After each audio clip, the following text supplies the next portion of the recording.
дуруди бепоён бо шумо ҳастам. хушнос ширин.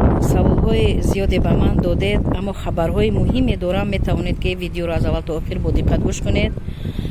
ва айни ҳол ман дар яке аз идораҳои вилояти Москва, яъне Московский област қарор дорам ва бо кор банд ҳастам ва каме вақт ёфтам ба саволҳои шумо, яъне як видео карда ба шумо пешниҳод кунам ва аз шумо хоҳиш мекунам ки вақте видеоро тамошо мекунед, аз аввал то охир гӯш мекунед, ба дигарон низ фиристонед, падилитса кунед, то ки дигарон хабардор шаванд, як савобе мегиред.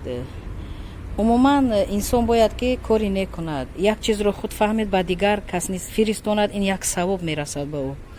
чунки зиёд инсонҳо ба ман ҳатто мегӯянд ки шиноси мо медонист аз суроғаи шумо, аз телефони шумо, аз баромадҳо, яъне видеои шумо, аммо ба мо нагуфт, мо огаҳ набудем ва баъд худамон ёфтем. барои ҳамин хоҳиш мекунам, ҳеҷ вақт инсон бояд бахил набошад. инсони бахил ба ягон мақсад намерасад.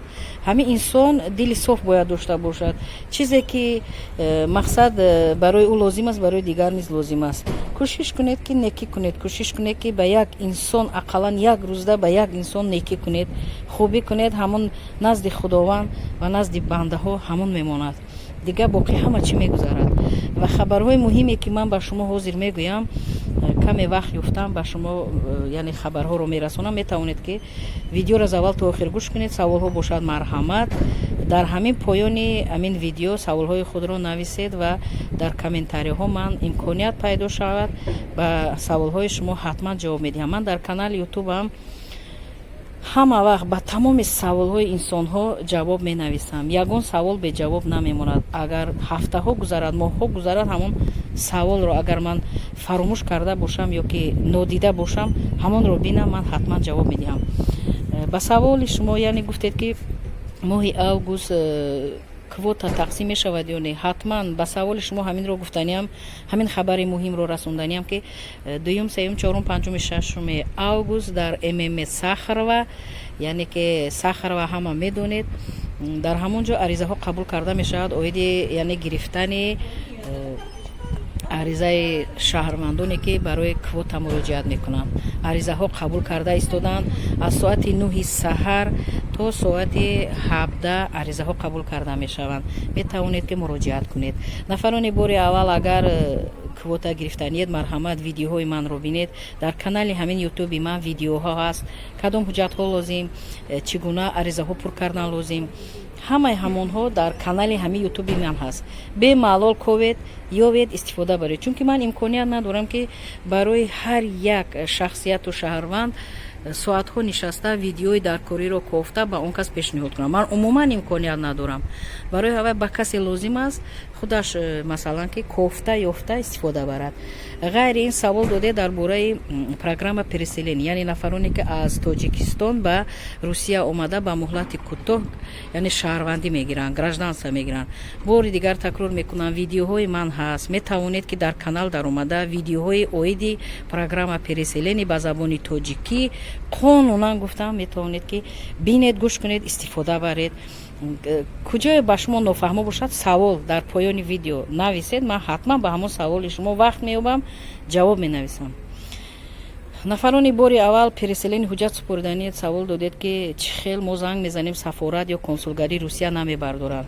ба шумо бори дигар мегӯям ки асри 21 аст, ҳама ҳозир ба воситаи интернет электронӣ шудааст. марҳамат, ба воситаи электрони почта, ба воситаи сайти асосии ҳамон, яъне официални сайти консулгарӣ ё сафорати Русия дар Тоҷикистон муроҷиат кунед. онҳо муроҷиати шуморо ҳатман қабул мекунанд ва ба шумо ҷавоб ҳатман мегардонанд. агар шумо сайти асосиро надонед, марҳамат, видеоҳои манро бинед. видео дорам дар канали ютубам, суроға, яъне адрес, официални сайт, сайти асосӣ ва рақамҳои телефонии консулгарӣ ва сафорати Русия ва дигар давлатҳо низ ҳастанд. марҳамат, бинед, истифода баред ва ба дигарон низ фиристонед, чунки дигар инсонҳо низ зиёд мепурсанд ки мо чӣ хел муроҷиат кунем ва чӣ гуна, яъне ба кадом сайт. ғайри нафарони дар бораи имтиҳони забони русӣ дар Русия савол додед ки чӣ тағйирот иловаҳо шудааст ва мехоҳед ки пурратар ба забони тоҷикӣ фаҳмед. ба шумо гуфтаниам, аз 2 август, яъне ки қонунҳо ҷорӣ шуданд, нафароне ки имтиҳони забони русӣ месупоранд, муҳлати ҳамон сертификати онҳо 3 сол мешавад. Масалан, сертификат ки гирифтед, ҳамон сертификат муҳлаташ 3 сол аст. то 3 сола шумо имконият доред ки зина ба зина ҳуҷҷатҳо супоред, ҳуҷҷатҳо гиред. Ҳамон 3 сол муҳлат дорад. дӯстони муҳтарам, вақт ҳам имкон намедиҳад ки зиёдтар ба саволҳои шумо ҷавоб нависам. боз чӣ саволи иловагӣ бошад, марҳамат дар поёни видео дар комментария нависед. вақт шавад ҳатман ба саволи шумо ҷавоб мегардонам.